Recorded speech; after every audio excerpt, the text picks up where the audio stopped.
안녕하십니까. 우크라이나 전쟁이 푸틴 대통령 뜻대로 잘 안 되고 있습니다.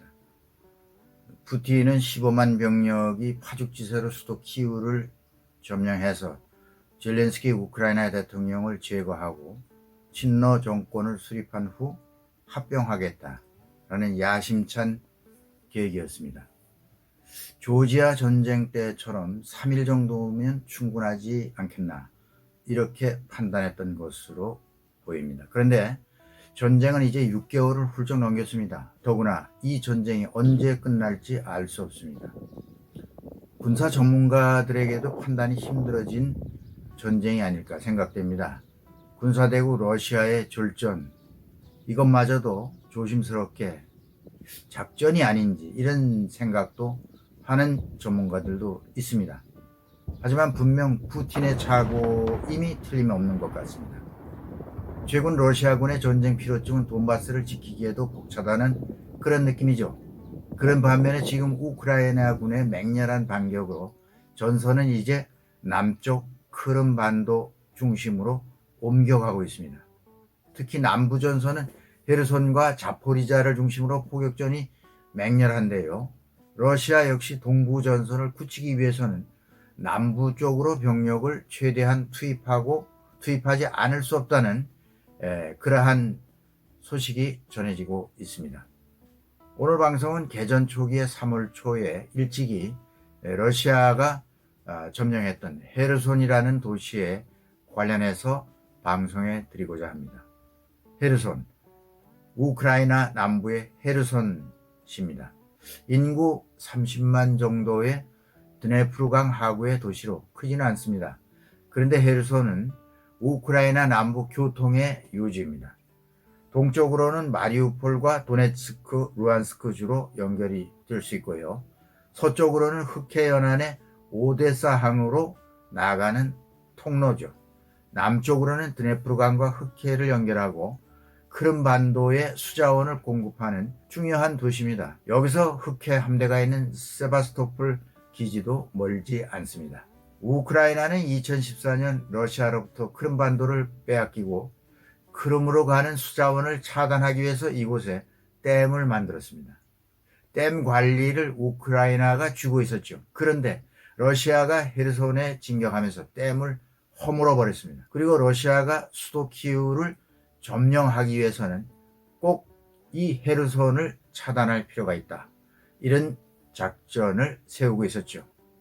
이유는 흑해에서 들어오는 서방의 군사 물자가 일단 헤르손을 거쳐야 합니다.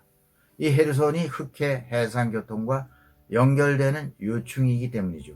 그래서 러시아는 헤르손을 먼저 점령했고, 또 하나 러시아군이 동부에서 헤르손에 진격하기 위해서는 드네프르 강을 건너야 합니다. 그런데 건널 수 있는 유일한 도로가 안토노브스키 다리입니다.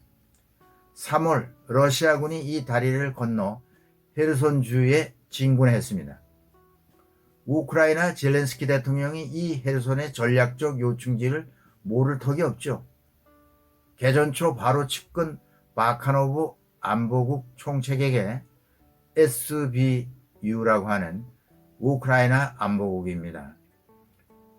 이 바카노프에게 다리를 폭파해버려라 이렇게 명령했습니다. 그런데 헤르손 주위의 안보국 고위 장교들이 러시아군과 내통했습니다. 그래서 젤렌스키 대통령의 파괴 명령을 고의로 무시해버리는 사건이 터졌습니다.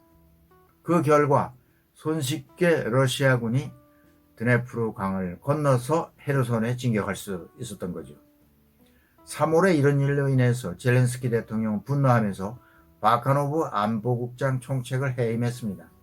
친러 반역자를 색출하는데 실패했다. 이 책임을 물었죠. 그리고 주 안보국 장교 3명을 비롯해서 우크라이나 전역에 651명의 고위 안보 관련자, 검찰 공무원들을 러시아와 내통한다는 그러한 정보에 따라서 색출해가지고 혐의를 씌워서 형사법정에 넘겼습니다. 이후에 우크라이나군은 헤르손 탈환을 목표로 여러 차례 반격을 가했습니다. 이 지역 파르티잔 활동도 활발하게 일어나기 시작했었죠. 이와 동시에 헤르손의 친러 세력의 러시아 연방 합병 공작도 계속되어 왔습니다. 상당히 혼란스러운 그런 상황이 벌어지고 있었죠. 7월에 들어서 전황이 우크라이나 군에게 차차 유리해지기 시작했습니다. 서방으로부터 지원받는 무기로 안토노프스키 다리를 폭파해버렸습니다. 하이마스로 정밀 타격한 것이죠. 그 결과 헤르손을 점령하고 있던 러시아군은 보급과 병력의 보충이 단절되었습니다. 현재 2만여 명에 이르는 러시아군이 헤르손에 포위가 되어 있는 그런 상태입니다. 러시아는 고립된 보급로를 열기 위해서 반격을 개소했죠. 부교를 놓는다든가 또 배를 연결한다든가 이런 방법으로 해서 했지만 그때마다 실패했습니다. 8월 현재 고립된 러시아 군내의 탈영병이 속출하고 있다는 소식이 전해지고 있으며 우크라이나군은 헤르손 주변 50여 개의 작은 마을을 탈환했다는 오신트 소식통들의 정보가 전해지고 있습니다. 우크라이나군에게 미국과 유럽연합은 휴대용 대전차 미사일, 즉 제블린, 그리고 이것을 비롯해서 엔로 장거리 정밀 지대지 미사일 하이마스, 에이테킴스 장거리 다연장 로켓 MLRS, 또 독일도 자주포를 줬습니다. 우크라이나에요. 판저 하우스비츠라고 하는 장거리 타격 로켓 미사일을 상당량 지원해 줬습니다. 서방의 지원에 힘입어 러시아군 기동이 소강 상태를 이루게 되었죠. 이 사이를 틈타서 남부전선의 대공세를 퍼붓고 있죠. 러시아군도 대응을 하겠지만 어쨌든 지금 남부전선, 헤르손, 자포리자, 그다음에 크림반도 등 남부 지역의 대회전을 예상하고 있는 그런 상황입니다. 또 전선은 젤렌스키 대통령이 선언한 대로 크림반도로 불길이 올마 붙었습니다. 이미 보도된 대로 8월 9일 사키 공항의 러시아 공군기지가 치명적 타격을 입은 것을 비롯해서 현지 시간 8월 20일 스바스토폴 해군기지에 대규모 드론 공습을 퍼부어서 흑해 함대를 몰아냈다는 오신트 소식통들이 전하고 있습니다. 흑해 함대는 크림반도에 러시아가 과시하는 방공망인 S-400과 S-300, 버크 M2, 토르, 판치르 이러한 요격 미사일들을 배치해 놓고 있었습니다만 무용지물이 되어 있었습니다. 확실치는 않지만 중요한 목표물은 러시아 본토와 크림반도를 연결하는 케리치 대교입니다. 친 우크라이나 성향의 오신트 소식통에 의하면 우크라이나군이 인수받은 무기 중에 사거리 300km 되는 에이테킴스나 전술 탄도미사일이죠. 그 다음에 M142 하이마스 다연장 로켓 이런 무기의 성능으로 미뤄볼 때 키리치 대교 공격을 할 경우에 충분히 타격을 할 수 있다는 관측이 이미 나오고 있습니다.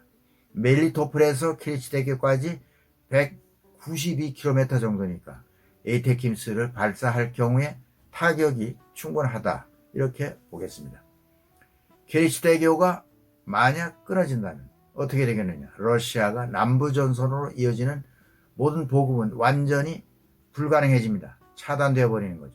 이러한 위험을 예감이나 하듯이 키리치 대교를 통과하는 피난 행렬이 지금 끊이지 않고 있다는 얘기입니다.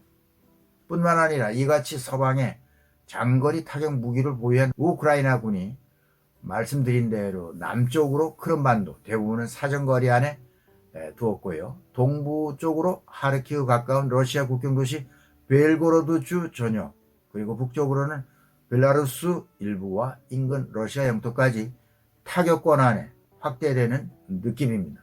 어떻게 보면 모스크바가 상당히 위험한 그런 상태에 놓이게 된다 이렇게도 볼 수 있죠.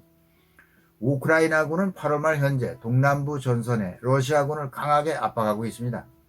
푸틴 대통령은 크림반도를 공격하면 핵으로 대항한다 라고 했는데요.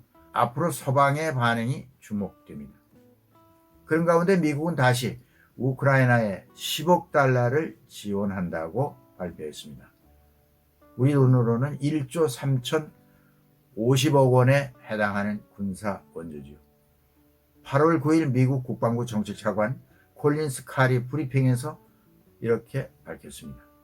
젤렌스키 우크라이나 대통령은 전쟁은 크림에서 시작해서 크림으로 끝난다, 이렇게 말했으니까 물러서지 않을 것 같습니다. 세계가 이 동부 유럽 전쟁을 우려하면서 지금 지켜볼 뿐입니다. 하루속히 전쟁이 끝나고 우크라이나의 평화가 깃들기를 바라는 마음입니다. 네, 오늘 방송은 여기까지 하겠습니다. 시청해 주신 여러분 감사합니다. 김정구 GTV였습니다. 감사합니다.